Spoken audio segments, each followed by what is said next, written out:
পেয়েছে আপনার, আমরা তো সব অপেক্ষার প্রহর গুনছি।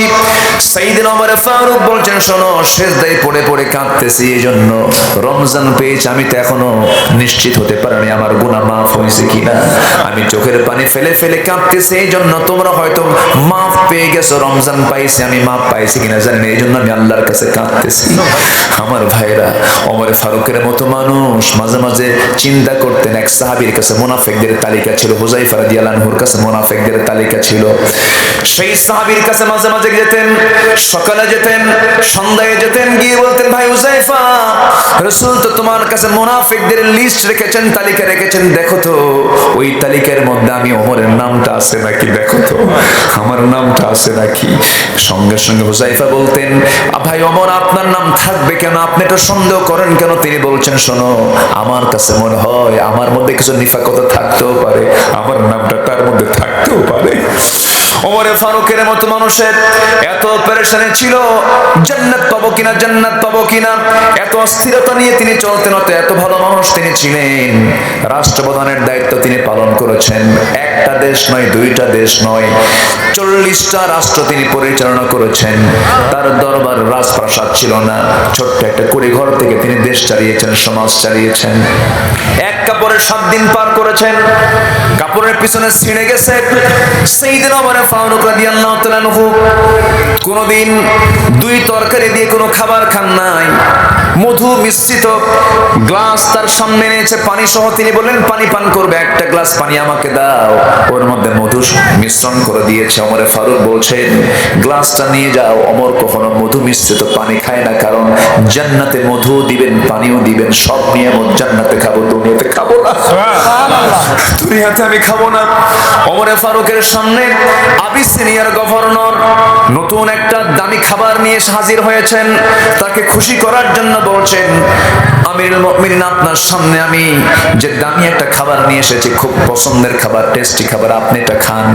সাইয়েদনা ওমর ফারুক বললেন, যে খাবারটা তুমি আমাকে খাওয়াতে চাচ্ছ, কষ্ট করে এনেছো, ভালো কথা, আমার দেশের প্রত্যেক জনগণকে এই খাবার খেতে পারবে নাকি? না, তো এই দামি খাবার সবাই তো খেতে পারবে না। আস্তে করে সেই খাবারটা সরাইয়া দিয়ে বলছে, গভর্নর, জেনে রেখে দিও, আমার দেশের জনগণ যে খাবার খেতে পারবে না, সেই খাবার ওমর কোনোদিন মুখে নিতে পারে না। জোরে কান সুবহানাল্লাহ। আমার বন্ধুগণ, বিচার কি সঠিক ছিল? কি তাকওয়া ছিল তাদের ভিতরে? কি জিকির ছিল তাদের ভিতরে? হু হু জিকির করলে জিকির হয় না। মধুর বোতল তিনি পেয়েছেন রাষ্ট্রের পক্ষ থেকে, 1 বোতল মধু, তিনি সহ তার প্রতিবেশীদের মাঝে এটা ভাগ করে দিতে হবে। মধুর বোতল নিয়ে এসে বউয়ের সামনে দাঁড়ালেন। বউকে বলছেন, বউ আমার, মধুর বোতলটা ভাগ করো, মধুটা ভাগ করতে হবে। এই মধু ভাগ করে 6 থেকে 7 জন প্রতিবেশী সমান করে ভাগ করে দাও। ঠিক আছে, আমাকে দেন, আমি বন্টন করে দিচ্ছি। বউয়ের হাতে দেওয়ার পরপরই বলছেন, আমার স্ত্রী, মন খারাপ করো না, মধুর বোতলটা আমাকে দাও, আমি তোমাকে ভাগ করতে দেব না, আমি প্রতিবেশীকে দায়িত্ব দেব। ওমর ফারুকের স্ত্রী একটু মনক্ষুণ্ণ হলেন, কারণটাকে তিনি মাইন্ড করলেন। আমার স্বামী আমাকে বিশ্বাস করলেন না, আমার স্বামী আমাকে পছন্দ করলেন না, আমি মনের সমান বন্টন করব না। ওমর ফারুক রাদিয়াল্লাহু আনহু বললেন, আমার স্ত্রী, তোমার মন খারাপ কেন? তিনি বলছেন, আমার স্বামী গো, আমি কি কখনো মধু আমার ভাগে বেশি নেব নাকি? আমি তো মন খারাপ করতেই পারি। ওমর ফারুক বলছেন, আমার স্ত্রী, আল্লাহর কসম করে বলে আমি তোমাকে সন্দেহ করি নাই, আমি তোমাকে ডাউট করি না, আমি তোমাকে ভালোবাসি। আমি চালাই রাষ্ট্র, তুমি চালাও আমার পরিবার নামক রাষ্ট্র।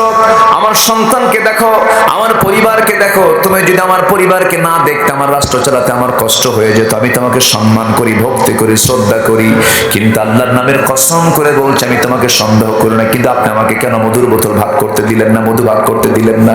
আসলে এরকম প্রশ্ন হয় না, গন্ডগোল লাগে না? স্বামী স্ত্রীর মধ্যে একটু ভুল বোঝাবুঝি হয় না ভাই? হয় কিনা বলেন? মধু খাওয়াকে নিয়ে রাসূলের সঙ্গে লাগছে বউদের। লিমা তুহাররিমা মা আহাল্লাল্লাহু লাক। অনেক কথা, কোন দিকে যাব আমি? এক রাত তো পাইছি, একটু একটু করে বলতেছি। কষ্ট হচ্ছে নাকি আপনাদের? আমার বন্ধুগণ, ওমর ওমর ফারুকের মতো মানুষ, খুব গরম মানুষ ছিলেন। বউটা রাগ করেছেন, তিনি রাগ করলেন না।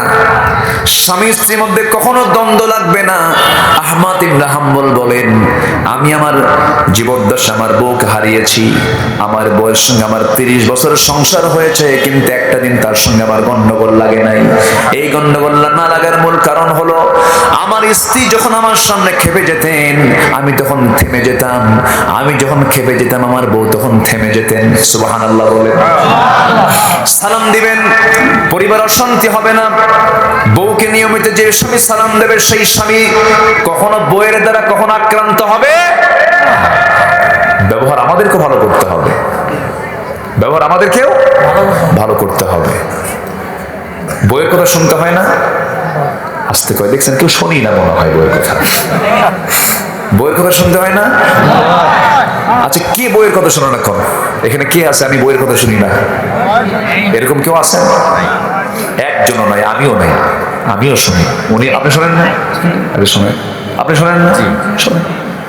শুনেছেন মুহাম্মদ সাল্লাল্লাহু আলাইহি ওয়াসাল্লাম, তিনিও শুনেছেন। বউয়ের কথা শুনবেন না কেন? শুনতে হবে। একটা গল্প মনে পড়লো আমার। রাজা প্রজাদের মাঝে ঘোষণা করেছে যে প্রজা বইয়ের কথা শুনবে, যে প্রজা বইয়ের কথা শুনবে তাকে রাষ্ট্রের পক্ষ থেকে একটা করে ডিম দেওয়া হবে। আর যে প্রজা বইয়ের কথা শোনে না, বইয়ের বুদ্ধি নেয় না, তাকে একটা করে ঘোড়া দেওয়া হবে। গোটা দেশ থেকে সমস্ত প্রজারা চলে আসছে, কিন্তু সব প্রজার অধিকাংশই হলো বইয়ের কথা শোনে এমন প্রজাই বেশি। তো সবার হাতে একটা করে ডিম দেওয়া হলো। সন্ধ্যার আগ দিয়ে কোন এক আল্লাহর গোলাম এসে বলতে, রাজা মশাই জীবনে আমি আমার বইয়ের কথা শুনি নাই। রাজা বলল, ঠিক আছে, আস্তাবল থেকে একটা ঘোড়া নিয়ে তুমি চলে যাও। সে একখান কালো ঘোড়া নিয়ে চলে গেছে বাড়িতে। সন্ধ্যার দিকে বউ বলতেছে, কি ব্যাপার তুমি ঘোড়া নিয়ে আসলা? ঘোড়া কি কিনলা? কোথায় কি পাইলা? কেন? ঘোড়াটা কালো নিয়ে আসছি, এটা উপহার পাইছে, রাজা আমাকে উপহার দিছে। তো ঘোড়া নিছো, তুমি কালো ঘোড়া নিছো কেন? কালো কোনো কালার হলো নাকি? লাল ঘোড়া নিয়েছো, যাও। বুঝতেছে? চলে আসে রাজদরবার। রাজাকে বলতেছে, রাজা মশাই ঘোড়া তো দিছেন ভালো কথা, কিন্তু ঘোড়াটার তো কালার একটু দুর্বল হয়ে গেছে, লাল হলে ভালো হয়। কেন? আগে কেন বললা না? বউ আমারে বললো যে লাল ঘোড়া ভালো হয়, কালো ঘোড়া খুব একটা ভালো না। রাজা বলতেছে, ঘোড়া থুইয়া ডিম নিয়ে যা। কি কথা বলছি? ঘোড়া থুইয়া ডিম নিয়ে যা। শেষ পর্যন্ত ওটাও বইয়ের কথা শোনে। সন্ধ্যা পার হয়ে যাওয়ার পর রাজা চলে গেছে এখন অন্দরমহলে। স্ত্রীর সামনে যখন দাঁড়াইছি, স্ত্রী এখন মুসকি মুসকি হাসি মেরে বললেন, স্বামী আমার রাজা, আপনি কি পেলেন বইয়ের কথা শোনে না এমন কোন নাগরিককে পেলেন? কি পাইছিলাম শেষ পর্যন্ত একটা, ওটাও দেখি বইয়ের কথাই শোনে। এখন রানী বলছে, রাজা মশাই অতএব যারা বইয়ের কথা শুনে তাদেরকে ঠকানোর কি দরকার? একজনকে দেবেন ঘোড়া, আরেকজনকে দেবেন ডিম, এটা হলো। অন্তত যারা বইয়ের কথা শুনে তাদেরকে 5 কেজি করে চাল দেন, এটা আমার পরামর্শ। আচ্ছা ঠিক আছে। পরের দিন মন্ত্রী বৈঠকে বসে উজিরদের সামনে রাজা মশাই বলে, দেখো ডিমটা না দিয়ে যারা বইয়ের কথা শোনে তাদেরকে 5 কেজি করে চাল দাও। এখন এক উজির বলতেছে, রাজা মশাই এই পরামর্শ আপনাকে কে দিল? বউ আমার শিখায় দিল। কি কথা কি বুঝতেছেন আপনারা? তাহলে রাজা প্রজা সবাই কি শুনতে হয় কার কথা? আমার মায়ের আজকে খুব খুশি, হুজুর ভালো করে কর, ভালো করে কর। কিন্তু কথা যে শুনবো আমি বৈধ কথা না অবৈধ কথা? বলেন বলেন বলেন। বৈধ কথা শুনতে হবে, বৈধভাবে চলতে হবে। হারাম কোনো কাজে আমার যাওয়া যাবে না, হারাম কোনো কাজের পরামর্শ শোনা যাবে না। ওমরে ফারুকের স্ত্রীর কাছ থেকে মধুর বোতলটা নিলেন। মধুর বোতল নিয়ে করলেন কি? তিনি প্রতিবেশীর হাতে দিয়ে দিলেন। এক বোতল মধু ভাগ করে যখন ওমরের হাতে দেওয়া হয়েছে, সেই ভাগ করা মধুটা নিয়ে সেই স্ত্রীর হাতে দিয়ে বলছেন, এই যে স্ত্রী, আমাদের অংশের মধুটা নিয়ে নাও। আর আমি তোমাকে মধু ভাগ করার দায়িত্ব এই জন্য দেই নাই। মধু হলো তরল জিনিস, মধু হলো লিকুইড জিনিস। এই মধুটা যখন তুমি সমান ভাগে ভাগ করতে যাবে, সমান হয়তো হবে, কিন্তু ভাগ করতে নিয়ে কিছু অংশ মধু কয়েক ফোঁটা, 2 ফোঁটা হোক, 3 ফোঁটা হোক, হাতে লেগে যাবে। এই হাতে লেগে যাওয়া 1 ফোঁটা 2 ফোঁটা মধু আমার অংশে বেশি চলে আসুক, এটা আমি চাই নাই মনে করে আমি মধু ভাগের দায়িত্ব আমারে না দিয়ে আমি অন্য প্রতিবেশীকে দিয়েছি। জোরে বলি সুবহানাল্লাহ। তারা 1 ফোঁটা মধুর চিন্তা করেছেন। ওমর ফারুক কলসি ভর্তি করে কূপ থেকে পানি তুলে নিয়ে আসতেছেন, মাথায় ভর করে নিয়ে আসতেছেন। একজন প্রশ্ন করে এসে প্রশ্ন করতেছে, এবার বলছে ওমর ফারুক একটু প্রশ্ন ছিল আমার, জানার ছিল আমার, বলো। মাথায় কলসি রেখে কি কথা বলা যায় নাকি? তিনি মাথা থেকে কলসিটা নামায়া হাঁটুতে রাখলেন, মাটিতে রাখলেন না। বলো কি প্রশ্নকে মাটিতে রাখা যাবে না কেন? এই জমি আমার নয়, আমার কলসির তলা হলো ভিজা, জমির মালিক হলো আরেকজন শুকনা জমিন। শুকনা জমিনে ভিজা কলসি রাখলে পরে কিছু মাটি লেগে যাবে, আর এই মাটি নিয়ে যখন আমি চলে যাব কিয়ামতের দিন, এই জমিওয়ালা আমার বিরুদ্ধে মামলা দেবে, আমি নাজাত পাবো না। আল্লাহু আকবার বলবেন না? আমার বন্ধুগণ, সাইয়েদনা ওমর ফারুকের মতো মানুষ এত যে সোনার মতো খাঁটি হয়ে গেলেন, কোনো কারণ ছিল না, কোনো কষ্ট ছিল না। এই জিরো লোকটা হিরো হওয়ার পেছনে মূল কারণ হলো কি বলেন? আসতে বলুন না, কি কারণ বলেন? কোরআনের কারণে তিনি এত ভালো হয়ে গেছেন। ওমর ফারুকের মতো মানুষ সারা রাত ধরে মানুষ ঘুমায়, কিন্তু রাজা ঘুমায় না, ওমর ফারুক ঘুমান না। চেহারা দিন দিন তার খারাপ হতে লাগে, কিন্তু আমার দেশের চেয়ারম্যান, আমার দেশের এমপি মন্ত্রী অধিকাংশই ক্ষমতা পাইলে পরে চেয়ার অসুন্দর হয় না, সুন্দর হয়? আস্তে সুন্দর হয় না, সুন্দর হয়? সুন্দর হয়ে যায়। বাস্তব তাই, আমি কি অবাস্তব কিছু বলছি? আগে তেল দিত এই জায়গায়, তেল এখন দেয় সামনে, মানে পেট চলে গেছে সামনে, আছে না? তাই বলেন। আমার বন্ধুগণ, ওমর ফারুক সুখে সুখে যাচ্ছেন, স্বাস্থ্যহীন হয়ে পড়ছেন। প্রশ্ন করা হলো, আমিরুল মুমিনিন, আপনি এরকম করে শুকায় যাচ্ছেন কেন? তিনি বলছেন, শোনো, তোমরা আমাকে যে দায়িত্বটা দিয়েছো, এই দায়িত্ব আমাকে স্বাস্থ্যহীন করে তুলেছে। তোমরা ঘুমাও। খেলাফতের আগ পর্যন্ত আমি রাতে ঘুমানোর সুযোগ পেতাম, খেলাফত যখন পেয়েছি সে রাত থেকে আমি আজ পর্যন্ত কোনো রাত ঘুমাতে পারি না। আমি আমার পিঠটা বিছানায় লাগাতে পারি না, কারণ আমার জনগণগুলো কেমন আছে আমাকে স্বচোখে দেখতে হয়। প্রত্যেকদিন তার ডিউটি ছিল। এশার নামাজ তিনি পড়তেন না পড়াতেন? ভালো করে বলবেন, পড়তেন না পড়াতেন? একজন মুসলিম শাসক নামাজ পড়বে না পড়াবে? জোরে বলেন, জোরে বলেন। এই মেসেজের মধ্যে অনেক লম্বা একটা শিক্ষা এর মধ্যে আছে। একটা মুসলিম শাসক নামাজ পড়বেন না পড়াবেন? শাসক যেমন সমাজের নেতা, ওই শাসকই হবেন নামাজের নেতা। এই নীতি যতক্ষণ পর্যন্ত মুসলিম সমাজে চালনা হবে, চুরি বন্ধ হবে না, ডাকাতি বন্ধ হবে না, সন্ত্রাসী বন্ধ হবে না। ঠিক কিনা বলেন? ওমর ফারুক নিজে নামাজ পড়লেন না পড়ালেন? পড়ালেন। শাসকের দায়িত্ব হচ্ছে নামাজ পড়ানো। নামাজে তিনি দাঁড়ালেন, নামাজ শেষ করে ফেললেন, দেরি করলেন না, সোজা স্ত্রীর সামনে গিয়ে বলছেন, স্ত্রী, আমাকে যৎকিঞ্চিৎ কিছু খাবার দাও, আমি চলে যাচ্ছি, বাইরে বের হয়ে যাব, আমি জনগণকে দেখতে হবে। আমার জনগণকে দেখার জন্য প্রটোকল লাগলো না, কাউকে লাগে না। ওমর ফারুক একা একা যান, ছোট্ট একটা লাঠি হাতের মধ্যে নিয়ে রাখেন। আর পাহারাদার কে? আস্তে, পাহারাদার কে? আল্লাহ তাআলা। নিশি রাত্রিতে একা একা চলতেছেন। একটা রাতের কথা বলি আমি।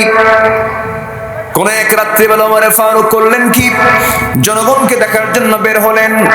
ঘর থেকে বের হওয়া মাত্রই এক প্রতিবেশীর ঘর থেকে ছোট্ট ছোট্ট বাচ্চাদের কান্নার আওয়াজ শুনতে পেলেন। বাড়ির সামনে গিয়ে দাঁড়িয়ে বলছেন, এই বাচ্চাগুলোর মা কি নাই? এত রাত্রে বাচ্চাগুলো কান্দে কেন? কান্দে। ভিতর থেকে জবাব আসতেছে, স্বামী নাই, বিধবা আমি, আমার ঘরে কোনো আটা নাই, খাবার নাই। ওমর ফারুক কাঁদতে কাঁদতে দৌড় মেরে গিয়া খাদ্য গুদাম থেকে আটার বস্তা নিজের পেটে বহন করে বিধবার হাতে দিয়ে বলছে, বিধবা যখন ফুরে যাবে আমাকে আবার সংবাদ দেবে, আমি নিজ দায়িত্বে পৌঁছাইয়া দেব। এরপরে গেলেন সামনের দিকে। চলতে চলতে একটা বাড়ির সামনে গিয়ে দাঁড়ালেন। ভিতরে থেকে বড় একজন মহিলার কান্নার আওয়াজ, চিৎকার করে করে কাঁদতেছে। কারণ জিজ্ঞাসা করলেন, বলা হলো ভিতরে একটা মহিলার পেটের যন্ত্রণা শুরু হয়ে গেছে, পেটে বাচ্চা, ডেলিভারি হবে, কিন্তু ধাত্রী নাই।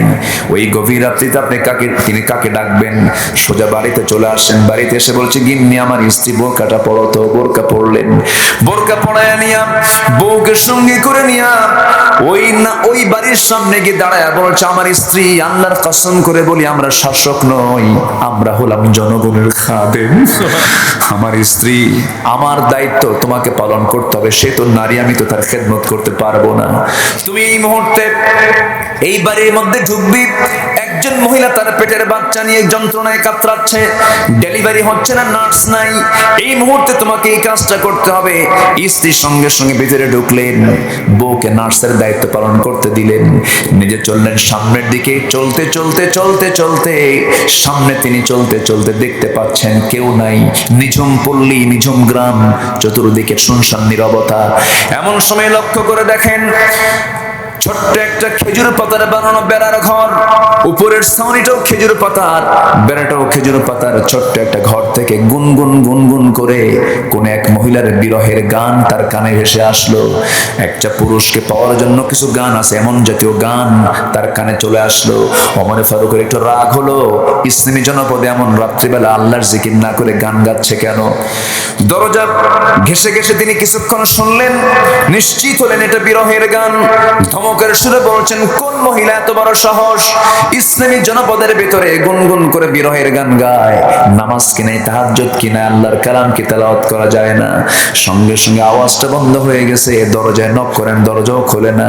পিছন দিকে আসলেন, খেজুর পাতার বানানো বেড়াটা আস্তে করে টান মারলেন, ভিতরে ঢুকে দেখেন সামনে প্রদীপ জ্বালানো একজন মহিলা, মাথায় কাপড় দেওয়া, বোরকা পরে ইতা, সামনে দাঁড়ায় আছে। ওমর ফারুক বলছেন, মহিলা গুনগুন গুনগুন করে এত রাত্রে গান গাও কেন? এটা কি ইসলামী জনপদ নয়?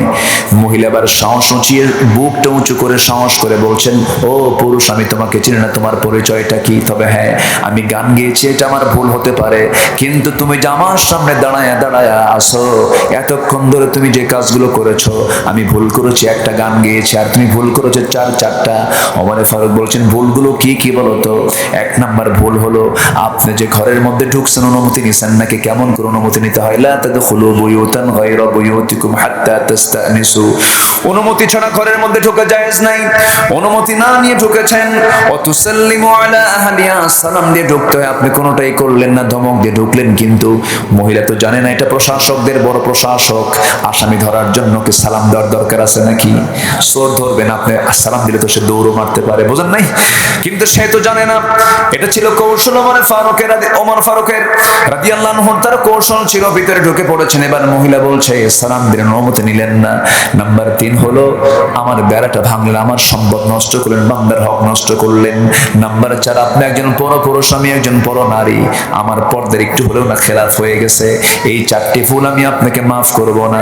ওমর ফারুক এবার বলছেন, মহিলা তুমি এই ভুলের জন্য কি কি করবে বলো তো? মহিলা বলছে, আপনি কি জানেন ওমর ফারুকের নাম শুনছেন নাকি? কার সামনে কয়? ওমর ফারুকের সামনে বলতেছে, ওমর ফারুককে আপনি চিনেন নাকি? তার মতো ন্যায়বান শাসক, তার মতো চরিত্রবান শাসক, তার মতো আমানতদার, তার মতো ভালো মানুষ এই বর্তমান দুনিয়াতে একটাও নাই। সকাল হোক, তোমাকে মজা দেখায় দেব। সকালবেলা আমি তার আদালতে গিয়ে আমি তোমার বিরুদ্ধে মানহানির মামলা দায়ের করব। ওমর ফারুক শুনে চুপ করে আছেন, মাথা নিচু করে আছেন। এরপরে তিনি বলছেন, ওই মহিলা বলতেছে, আপনি কি ওমর ফারুককে চিনেন নাকি? ওমর ফারুক বলছেন, শোনো, তুমি যে লোকটার কথা বলছো আমার জানা মতো আমি জানি ওমর তেমন একটা জুতের মানুষ না। আচ্ছা, নিজের কথা কি ভালো বলা যায়? ভালো বলা যায়? ওমর তো জুতের মানুষ নয়। মহিলা আবার খেপে গিয়ে রেগে গিয়ে বলছো, যুবক, ও আল্লাহর গোলাম, ভুল ছিল 4টার একটা যোগ হয়ে গেছে। এই ভুলটার জন্য তোমাকে অবশ্যই তোমার বিরুদ্ধে আমি মামলা দেব। ওমর ফারুকের বিরুদ্ধে তুমি কথা বলো। আমার জানা মতো ওমর ফারুকের মতো আল্লাহর পছন্দের গোলাম দ্বিতীয়টা আর আল্লাহর জমিনে নাই। জোরে বলেন সুবহানাল্লাহ। ওমর ফারুক মাথা নিচু করে চোখের পানি ফেলে ফেলে কেঁদে কেঁদে বলছে, আল্লাহ, এই বান্দির দোয়া তুমি আল্লাহ কবুল করো, এই বান্দির এই কথা তুমি আল্লাহ কবুল করো। আমি ভালো না মন্দ প্রকাশ্যে বুঝতে পারবেন না, ভালো না মন্দ মানুষের অন্তর্রাজ্যে যান, অন্তর্রাজ্য দখল করুন। বাহ্যিক রাজা হয়ে লাভ নাই, ক্ষমতার দাপট দেখিয়ে লাভ নাই। যে ব্যক্তি মানুষের মনের রাজত্বকে বিজয় করতে পারছে সেটাই হলো সবচাইতে বড় রাজা, ঠিক কিনা বলেন? মনের রাজা, হৃদয় রাজ্যের সম্রাট হতে হবে। জোর করে সম্রাট হওয়া যায়, কিন্তু মানুষের মনকে কখনো বিজয় করা যায় না। ওমর ফারুক আল্লাহর শুকরিয়া আদায় করলেন। আচ্ছা, আলোচনা কি শুনবেন? আগ্রহ কি আছে আপনাদের এখনো? আমরা কিন্তু এখন আলোচনার একটা গভীর পর্যায়ে চলে গেছি, তাই না? একটা গভীর পর্যায়ে চলে গেছি। আমরা ধীরে ধীরে আবার মূল পয়েন্টের দিকে আসবো। একটা ফিনিশিং দিয়ে আমরা শেষের দিকে ফিরে যাব। জোরে বলি ইনশাআল্লাহ। নামাজ কি সবাই পড়তে রাজি আছি তো ইনশাআল্লাহ? কয় ওয়াক্ত নামাজ? নামাজ না পড়ার ক্ষতি আছে না নাই? নামাজ না পড়লে কোনো বরকত থাকবে না। দেখেন না, বরকত নাই। বরকত আছে কি বলেন তো? নামাজ যার নাই তার বরকত আছে? বরকত নাই। অনেক লম্বা কথা পড়ে আছে, আমার অনেক আলোচনায় কিন্তু আমি এখনো ফিনিশিং দেই নাই। ফিনিশিং একটা করে একটা করে দেবো, জোরে বলি ইনশাআল্লাহ। চেহারার সৌন্দর্য নষ্ট হয়ে যাবে নামাজ না পড়লে। নাম্বার 3 হলো দোয়া কবুল হবে না। নাম্বার 4 হলো নেককার বান্দাদের দোয়া থেকে সে বঞ্চিত হয়ে যাবে। কত বড় ক্ষতি। আমরা কি সবাই 5 ওয়াক্ত নামাজ পড়বো না ইনশাআল্লাহ? একটু হাত উঁচু করে একটু দেখাই না ভাই, সবাই বলেন ইয়া আল্লাহ, ইয়া আল্লাহ, ইয়া রহমান, আমাদেরকে 5 ওয়াক্ত সালাত আদায় করার তৌফিক তুমি আল্লাহ দিয়া দাও। জোরে বলি আমিন, আরো জোরে আমিন, আরো জোরে আমিন। হাত নামান। কষ্ট দিয়ে ফেললাম? কষ্ট দিচ্ছি? আলোচনা চলুক, চলুক আলোচনা। হুজুর মরুক, হুজুর বাসুক, সব দিকে ব্যালেন্স করবো আমরা। খুব বেশি কথা আর বলবো না, আর একটু সময় নিয়ে আমি শেষের দিকে আস্তে আস্তে চলে যাচ্ছি।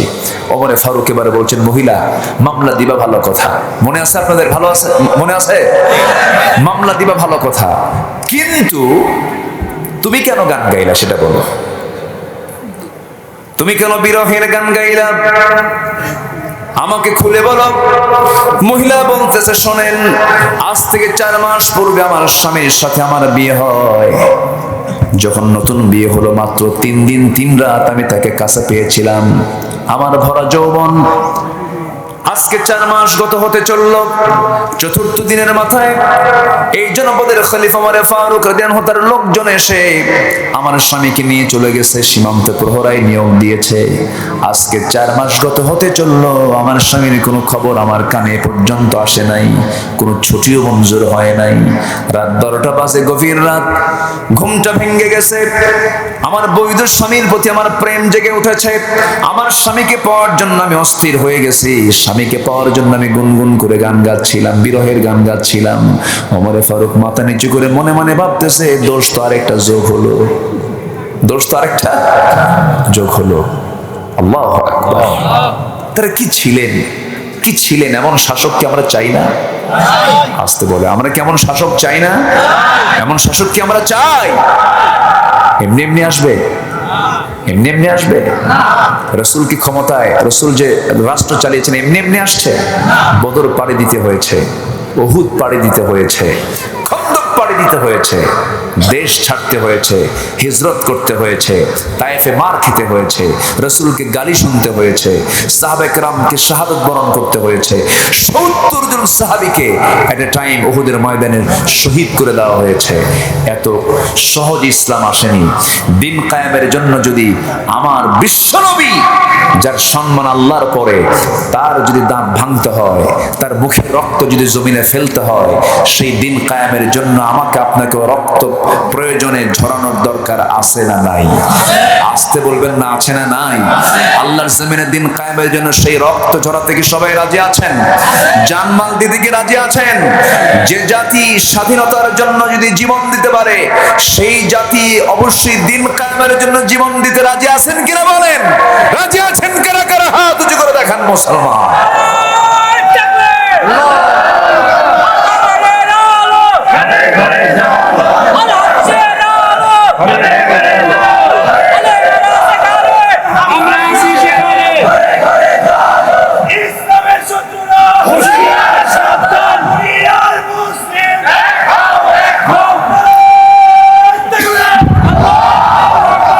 সম্মানিত ভাইয়েরা, মিষ্টি খাওয়া সুন্নাত, দুপুর পরে খাওয়া দাওয়া করে ঘুমানো সুন্নাত, কাইলুলা করা সুন্নাত, চোখে সুরমা লাগানো সুন্নাত, মাথায় টুপি দেওয়া সুন্নাত, এরপর কি পাগড়ি লাগানো সুন্নাত, এই সুন্নাত।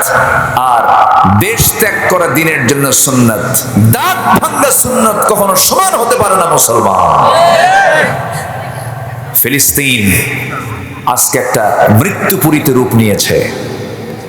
প্রতি মুহূর্ত বম্বিং করা হচ্ছে, হাই রাইজ বিল্ডিং গুলো একদম মানে কি বলে তুলার মতো উঠতেছে, ভেঙ্গে চুরমার করে দেওয়া হচ্ছে। সম্মানিত বন্ধুগণ, একটাই কারণ, সেটা হলো আমরা বলে নিয়েছি লা ইলাহা, আসতে বলবেন না, লা ইলাহা। এক ইহুদি বললে গোটা বিশ্ব মোড়লরা সব সজাগ হয়ে যায়, আর মুসলমান বললে পরে কথা বলার লোক নাই, কেউ কথা বলে না। তবে আমার বিশ্বাস প্রতি 4 জনে একজন মুসলমান আজ পৃথিবীতে। সম্পদের দিক থেকে মুসলমান সবচেয়ে কম না সবচেয়ে বেশি? সম্পদের আধিক্য মুসলমানের, জানানি সম্পদ মুসলমানের। বিশ্বের ধনী তালিকায় যে সমস্ত রাষ্ট্রগুলো আছে প্রথম 10 জনের মধ্যে মুসলিম দেশই বেশি। আল্লাহু আকবার বলে। সম্পদ ছিল, জনবল আছে, সবকিছু আছে, কিন্তু একটা ওমর নাই। ওমরের দরকার আছে না নাই? আসতে বলবেন না, আছে না নাই? আছে। সেই নেতৃত্ব, ওমরের নেতৃত্ব ফিরে আনতে হবে। সকল বাতিলদের মোকাবেলায় আমরা সবাই সজাগ থাকবো। জোরে বলি ইনশাআল্লাহ, আর জোরে বলি ইনশাআল্লাহ, আর জোরে বলি ইনশাআল্লাহ। আল্লাহ কবুল করুন, জোরে বলি আমিন।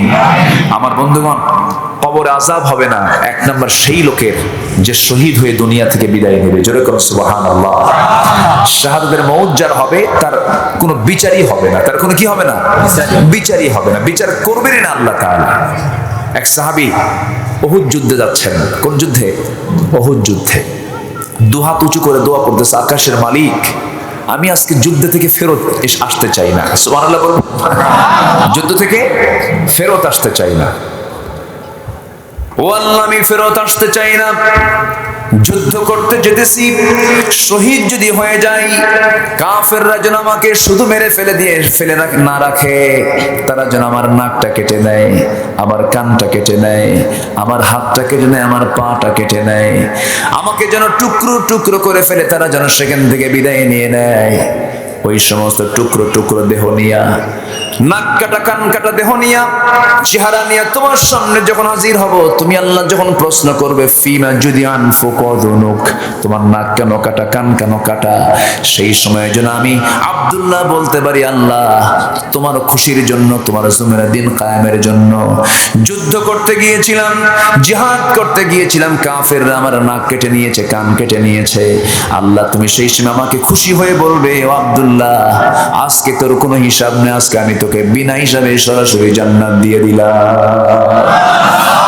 আমার ভাইয়েরা, আমার নবীজি যুদ্ধের ময়দানে যাওয়ার আগে সাহাবায়ে কেরামকে বলছেন, সাহাবীরা তোমরা কি জিহাদের ময়দানে যুদ্ধ করতে যাবে, যার ফলাফল হলো এই যুদ্ধে যদি কেউ শহীদ হয়ে যায়, আসমান জমিন বরাবর তাকে জান্নাত দেওয়া হবে, জান্নাতের প্রশস্ত দেওয়া হবে। একজন সাহাবী সেই সময় খেজুর খাচ্ছিলেন, খেজুর খেতে তিনি অর্ধেক খেজুর খেয়েছেন। প্রশ্ন করছেন, হুজুর সত্যি কি এমন জান্নাত পাওয়া যাবে? না, হ্যাঁ এমন জান্নাত পাওয়া যাবে। অর্ধেক খেজুর ফেলে দিলেন, ফেলে দিয়ে বলছেন, ইয়া রাসূলুল্লাহ, আমি আর দেরি করলাম না, যুদ্ধের ময়দানে রওনা দিলাম। অর্ধেক খেজুর ফেলে দিয়েছো কেন হুজুর? এই অর্ধেক খেজুর খেতে যতটুকু সময় লাগবে এটা আমার জন্য লস, আমি আর দেরি করতে চাই না, যুদ্ধে যাব, শহীদ হব, জান্নাতে চলে যাব। যেরকম সুবহানাল্লাহ।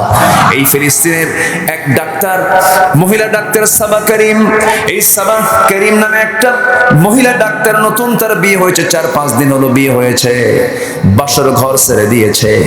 বাসর ঘরে তার সময়গুলো কাটতেছে না। সে করে কি, গোটা রাত ধরে পাথরগুলো কুড়ায়, কি কুড়ায়? পাথর কুড়ায়, নিক্ষেপ করবে, শত্রুদের গায়ের দিকে নিক্ষেপ করবে, পাথরগুলো কুড়ায়। শেষ রাতের দিকে পাথর কুড়াতে যায়। প্রশ্ন করা হলো, সাবা করিম তুমি একজন বড় ডাক্তার, নতুন সংসার তোমার, বাসর ঘর তোমার,